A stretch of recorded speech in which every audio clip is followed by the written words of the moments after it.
Hello, hello mga kabebe, magandang buhay po sa lahat. So, hindi pa din po talaga totally nawawala yung pagdadalaga ko. Yung pagdadalaga ko ay lampas na kalendaryo. So, yun nga po mga kabebe, ngayon nga po ay yung mga itik nga po natin na isang taon na mahigit. Kamusta na ba ngayon yung simula po nung nag-molting na sila? So, ngayon po mga kabebe, masasabi ko po talaga good na good, okay na okay po talaga. So, wala po tayong medyo, hindi po tayo masyadong nag-worry doon kasi nga ay mild lang po yung pagmomolting stage po pag ganitong unang stage pa lang po ng pagmomolting. So, yun nga po mga kabebe, dito nga po tayo sa area. So, nakikita nyo naman po ito mga kabebe, yan o. Kapon ay hindi pa po ito narutor. Ngayon ay narutor na mga kabebe. Hindi pa namin napastulan pero linis na. Ito, tignan nyo. So, ito po mga kabebe, tignan nyo naman o. Hindi pa po natin ito napapastulan na area pero wala tayong magagawa kasi yun yung utos ng may-ari na ganito yung gawin nila sa area nila. So ganyan na, nalinis na mga kabebe. Pag ganitong narotor bitaw kay sayang mga kabebe na sana yung makain nga po sana ng mga alagang itik natin is natabunan okay. Ilan namang rotor. So, wala tayong magagawa doon. Ito yung problema natin pag free range. Kaya kung ano lang talaga yung dito sa area, is yun lang po talaga yung aasahan natin na egg production po ng mga alagang itik natin. So, yun nga po mga kabebe, kamusta na ba yung egg production po ng mga alagang itik natin? At simula nga po nung nag-vitamins nga po tayo, ilan na ba yung egg production? Maganda ba yung pinainom kong vitamin sa kanila? So yun nga po mga kabebe, isang linggo na din po ngayon, simula nga po na inilipat nga po natin itong mga alagang itik natin na malalaki. So pag ganito po naman na ililipat-lipat natin itong mga alagang itik natin mga kabebe, lalong-lalo na sinasakay natin sila sa sasakyan, tapos binabiyahe natin sila, is sobrang stress po sa mga alagang itik natin yun mga kabebe. Lalong-lalo pa ay galing na sila sa crisis, tas yun, inilipat na naman po natin sila. So, yun, sobrang mahirap po talaga yun mga kabebe. So, yun nga, ilan na ba yung egg production ngayon? Bagsak na bagsak pa din ba? So, oo mga kabebe, bagsak siya pero may pero. Yung pagkabagsak niya is paunti-unti na po na binabawi po ng alagang itik natin yung egg production. So ngayon po mga kabebe, kasi isang linggo na din po yung nakalipas. So itong mga alagang itik na natin is parang bumabawi na po or nakaka-recover na po itong mga alagang itik natin. Kasi nga, ito nga po yung kulungan mga kabebe kanina. Nakikita nyo naman po yan. Yung mga balahibo is normal na lang po talaga na nakakalat dyan, nahuhulog sa kulungan nila. At may pakunti-kunting itlog po tayong napupulot. So, ilang itlog ba kahapon? Kahapon po mga kabebe ay nakapulot po tayo ng 11 na piraso po ng itlog ng itik. Hindi po tayo na zero. So, yun nga po mga kabebe. Tas ngayong araw nga po to ay tumaas konti itong mga alagang itik natin ng 14 na piraso po yung inakyatan niya po yung mga alagang itik natin na itlog. So, tumaas po ng kahit papaano ng ilang piraso mga kabebe. So, magandang sign yun mga kabebe na pag ganitong tumataas na yung egg production nila kahit pa konti-konti ay no worries po talaga tayo doon at baka makabawi na po talaga totally itong mga alagang itik natin. Pero pag ganito nga mga kabebe, sabi ko nga sa inyo, kung ano lang po talaga yung maibigay ng area ng kapalayan na pinapastol natin, ay doon pa din po tayo nagbabase sa egg production.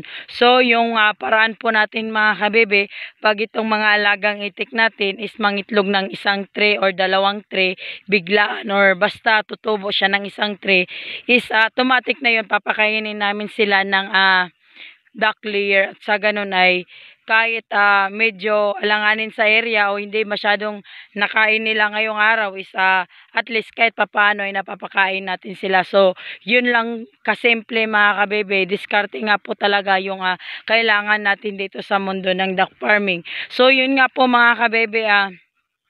Ito nga pong mga alagang itik natin mga kabebe is yung mga dumalaga ko nga po sana is sana nga po ay tuloy-tuloy nga po yung egg production.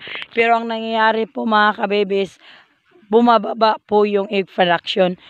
Number 1 din po talaga yun mga kabebe sa paraan po ng pag-aalaga natin. Lalong-lalo na sa ngayon mga kabebe, marami din po ang naghihirap na hindi lang din po ako na katulad ng ganito yung paraan is sobrang nahihirapan din po kasi nga sa sobrang init is bagsak po talaga yung egg production. Kasi nga po mga kabebe, madali nga lang po ma-stress itong mga alagang itik natin, lalong-lalo na yung area na paglalagyan natin, na pinapastol natin is yung tubig, alanganin po tayo. So, problema po talaga yun mga kabebe, lalong-lalo na tumaas yung egg production mo. Example, tumaas yung egg production mo ngayon. Tapos, ang nangyari, kinabukasan, naalanganin ka ng tubig. Ang mangyayari talaga nun mga kabebe, tapos sobrang init, expect mo talaga na bagsak po talaga yung egg production po ng mga alagang itik natin pag ganun. So, ito talaga yung number 1 na problema natin mga kabebe pag ganito nga free range or pastol lang po talaga. Ibang-iba po sa poultry na yun nga, nakakain yung mga alagang itik natin na hindi napapagod, hindi na-stress. Yun nga ang nakaganda din sa poultry, pero yun nga, gagasto ka po talaga ng pera. Pero pag ganito nga din po mga kabebe, kung kontento ka sa ganitong paraan is walang problema mga kabebe pag ganito kasi malaking tipid din po yun sa atin mga kabebe, lalong-lalo na ay dito tayo umaasa sa area at wala tayong budget na katulad ko na pangpatuka sa mga alagang itik ko is malaking tulong po yung ganitong paraan na nalilibre po talaga tayo ng patuka sa mga alagang itik natin. So yun nga po mga kabebe, pag ganito po talaga nga pastol lang po talaga yung paraan natin mga kabebe ay expect na po talaga natin yung pangyayari na yung bagsak yung egg production, tapos bibiglang tataas yung egg production. Depende talaga kasi yan mga kabebe. Kahit sobrang galing mo pa mag-alaga ng mga itik mga kabebe, kung yung area na paglalagyan natin is kulang or alanganin is babagsak po talaga yung egg production. So yun nga, diskarte nga po talaga mga kabebe. Paano tayo makapag-diskarte ngayon mga kabebe kung yung area na pinaglagyan natin katulad nito, girotor na, rinotor na mga kabebe, linis na nila. Hindi pa namin yan napapastulan mga kabebe, hindi pa talaga. Kasi nga hindi pa natin nalagyan ng tubig. So sayang talaga sana na pwede kainin ng mga alagang itik natin yung mga palay na nahulog. Kasi yun pa naman yung kuan talaga natin na kung wala yung kuhol ay may palay po tayong ipapatuka sa mga alagang itik natin. So ang nangyari, wala wala tayo. Ito talaga yung problema natin mga kabebe. Tas tingnan mo, wala pa din po talagang katubig-tubig. Hindi pa natin napatubigan. Tas ito sayang ito. Tas sinusunog po mga kabebe. Bawal kami maglagay ng itik dito kung hindi pa sunog yung area katulad niyan no. Susunugin pa natin yan mga kabebe yan bago natin mapatubigan, bago natin paglagyan ng itik. Yun yung mga kuha natin dito, yung gagawin natin pag dito tayo sa area. Kaya pag ganitong balak mo na magpastol ka or igagala lang itong mga alagang itik mo is dapat po mga kabebe mataas or mahaba po talaga ang iyong pasensya. Kasi pag ganitong paraan pa naman mga kabebe is ups and downs po talaga tayo. Hindi po talaga tuloy-tuloy yung egg production ng mga alagang itik natin. So, o ikaw baguhan pa lang or kakasimula mo pa lang, wag mo talagang bilangin yung pera sa mga kamay mo. Okay? Kasi hindi natin alam yung mangyayari dito sa area. So, yun nga po mga kabebe, ito nga po yung mga alagang itik natin. Dito na area mga kabebe, wala po tayong kompetensya. Ang problema lang po natin is yung area, wala pong tubig. Umulan nga po mga kabebe, pero igor nga, yung matakot lang yung espiritu mo, baka magkasakit ka. Yung ginugulat lang po talaga tayo, hindi po talaga nag-ulan mga kabebe. So yun nga, sa vitamins nga po mga kabebe, sa tagahapon pa din po tayo nagpapavitamins ng mga alagang itik natin, walang palya yun. So ngayon po naobserbahan ko po sa alagang itik ko is medyo nagkalaman po yung mga alagang itik natin. Tas yung pagkain po nila mga kabebe is mas naging agresibo po itong mga alagang itik natin na kumain kumpara nung hindi natin sila binvitamin. So ngayon po mga kabebe, may nakikita din po tayo na itong mga alagang itik natin is kuan sila ngayon, active po talaga sila ng breed. Yung magsalag-salag na mga kabebe. Maganda yun na sign mga kabebe, na ang sign po na makikita natin sa mga alagang itik natin pag naka-recover na isa, makalat na po talaga sila mga kabebe. Yung naghahanap na po talaga sila ng pagkain. Tapos agresibo yung mga alagang itik natin. So yun po yung sign na magalaw ba? Sobrang magalaw itong mga alagang itik. So sign na din po yun mga kabebe na nakaka-recover na po itong mga alagang itik natin. So yun nga, pinagdarasal ko nga po mga kabebe na sana nga ay umulan na din po, at sa ganun ay yung mga area na pwede natin paglagyan ay malagyan na natin, kasi nga ay hindi nga po talaga sapat yung patubig sa ngayon mga kabebe, kasi nga kahit nga kuryentes, brownout, always nagsigig brownout. So unsa na lang dire sa Basakan, wala talaga tubig. Oh grabe, galiki-liki. So ito mga kabebe, kagabi pa natin ito pinatubig para itong mga alagang itik natin may paglagyan. So pag-isipan mo talaga mabuti mga kabebe, kasi wala talaga akong may share sa iyo na maingganyo ka sa ngayon. Tanging masishare ko lang sa'yo ay puro negatibo. Negatibo lagi. Ano ba to si Duck Girl? Hindi ko ba alam yung ginagawa ko? Hindi, alam ko yung ginagawa ko mga kabebe. Problema lang po talaga tayo sa area.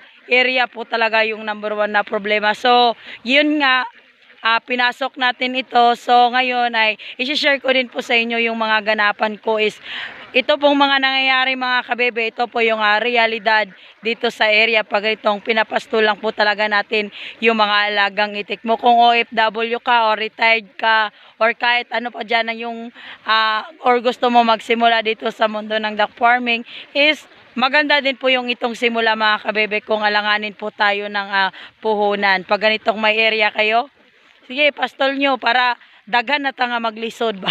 Marami tayong maghirap dahil sa area. So, yun nga, pag magpapisa nga po tayo ng mga halagang itik or mag-alaga tayo ng mga RTL na itik, is tignan po talaga natin yung area. Is baka sobrang init, summer tayo nag-order, tas kakalabas lang ng itik mo, loging-logi ka po talaga. So, mindset. So, yun lang po mga kabebe, at iuwi na nga po natin itong mga alagang itik na. Usak to na.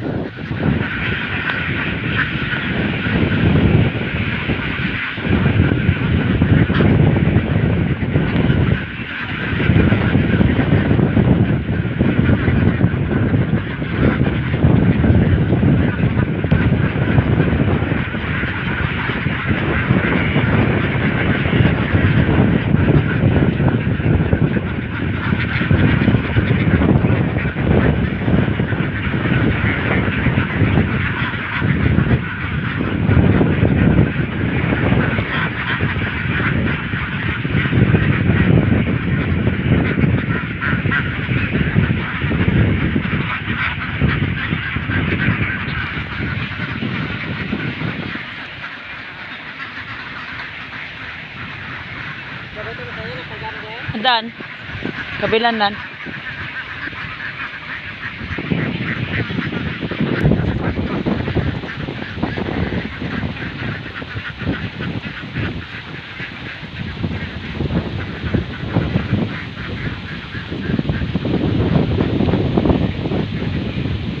Natin ako pala yung duck girl ng Bukidnon ang nagsasabing magandang buhay po sa lahat.